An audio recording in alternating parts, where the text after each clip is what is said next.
Today we're going to replace a starter on a 2013 Honda Accord. Here are the basic tools that you'll need. You shouldn't need anything else besides a 10, 12, and 14 millimeter socket. I decided to put this first. You have to unhook your battery before you start this. It's very, very important. But I did realize though really quickly, and from seeing other videos that people posted, there's just not a lot of room to film and get a good look at what's going on. So we're going to start a little differently here. I have two starters here. Okay, I didn't buy a starter from a store because it was really expensive. I was able to get one on eBay from a used Honda Accord of 2015 with like 10,000 miles on it for $32. Obviously, that was really cheap. I just scored a deal, but under $100 you can have a used starter, and it's much better than spending over $200 going to AutoZone or another store like that. I just wanted you guys kind of get a look here. The best part about getting used starters is that they leave the harnesses attached and they cut them off, so I can actually give you a close-up view on how they're removed.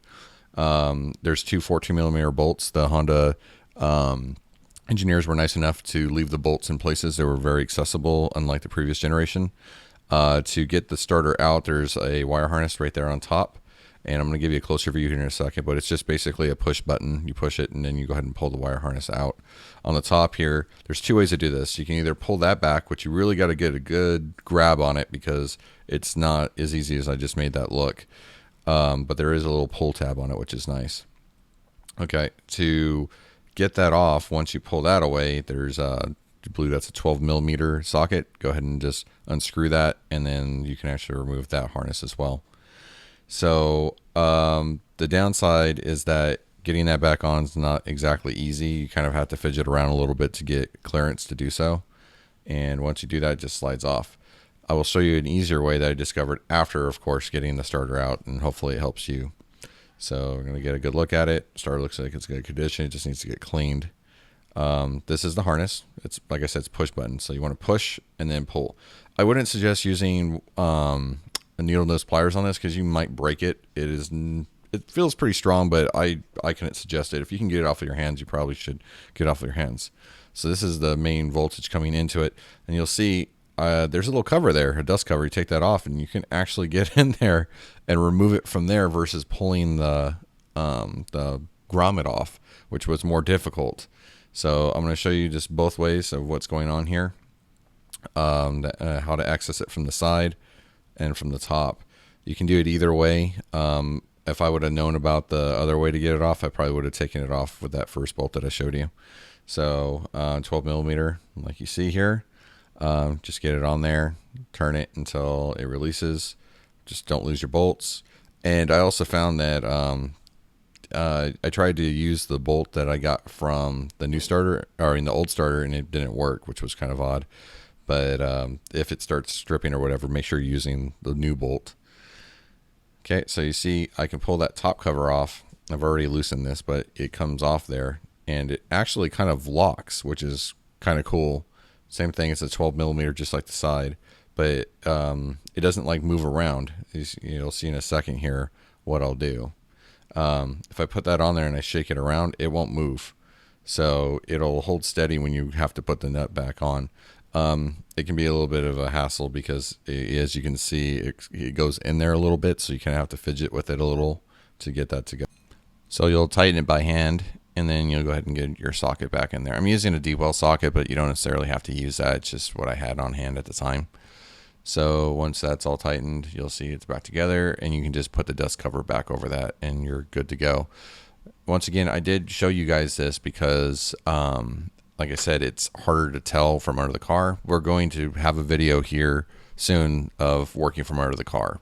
As you can see, I'm cleaning the old starter, just make sure there's not any soot on it. It was also off a manual transmission, which is what I have.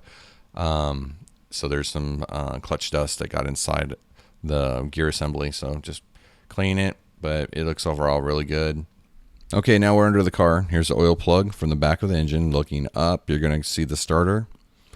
And one of the reasons I had to give you that front video is because when I was under here, like I said, tight room, not a lot to work around.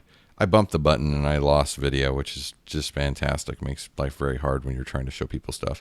So now we're going to jump ahead here instead, pulling that grommet away by hand. You can see how tight that is. It's just not a lot of room. But if you were to pull that dust cover off that top bolt, you could probably get better access to it. This is me removing the bolt from the top. I used a short extension, but you didn't need it. You can actually just go straight to it, 14 millimeter, and just break it loose. It comes out pretty good. You can get it out by hand. So that's just showing that. And then I'm just unscrewing it now, but you can see I'm just trying to re-emphasize here how tight that is. So that pulls out, and you can see it's an extended bolt, which is really nice. Makes it much easier to remove than if that was tucked in there. So that was really nice engineers to make it easier. So you'll see there's two bolts here. Make sure not to pull the wrong one. They're 14 millimeters. So if it's bigger than 14, you're grabbing the wrong one. So there's the 14. I'm gonna go ahead and break that loose.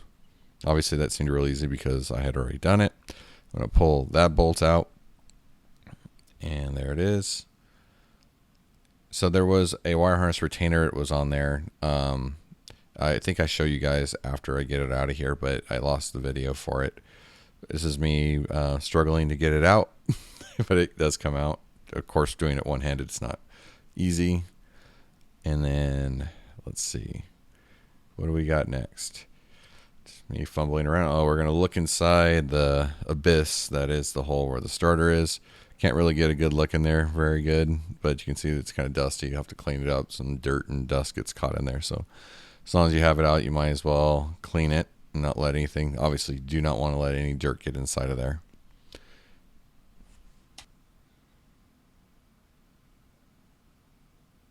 So this is it back together. The harness retainer, you can see right there, if you were to just push that little piece up, that would allow it to release where the harness is strapped to the starter.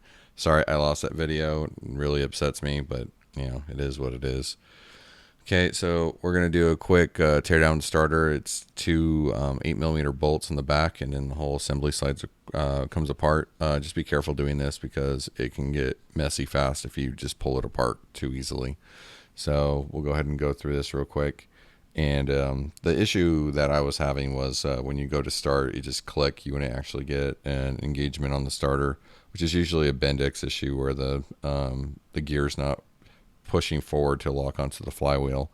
And from what I've read, it's due to buildup of like crud basically on the Bendix and not allowing a clean contact. Because I found that if you just keep trying, eventually you would get a start. So the starter motor itself is not bad. It's the solenoid that engages the gear assembly onto the flywheel that starts the engine is the issue, more or less.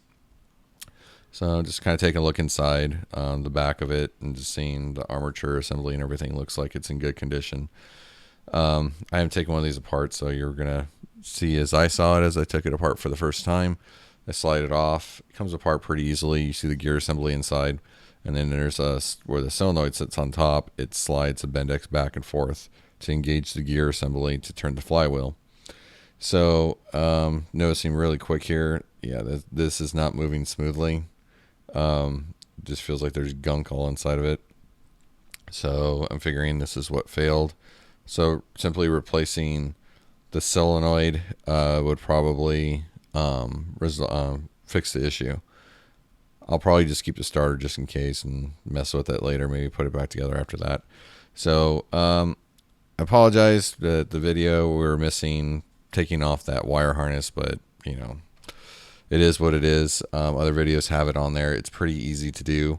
And this job took me, even with recording, about an hour and 20 minutes. So it's not that difficult. I would put it is probably out of a 10. I would put it at a 5 just because of the tight quarters that you have to work in. And that does make it a little bit more difficult. So just remember, take your time, unhook the battery before you start. It's just a simple thing you can do. Make sure you have plenty of room to work under the car. I would actually prefer doing it at night. I had to do it at night because it was really, really hot outside, but it actually made it easier because my light gave me a better look at what I was doing. And I hope that the opening part of the video helped you guys. And if you have any questions, please ask below. If you like what you see, I try to put videos up as often as I can, but I am very busy, just like everybody else. So any requests or anything like that, just go ahead and put them in the comment section, and have a good day.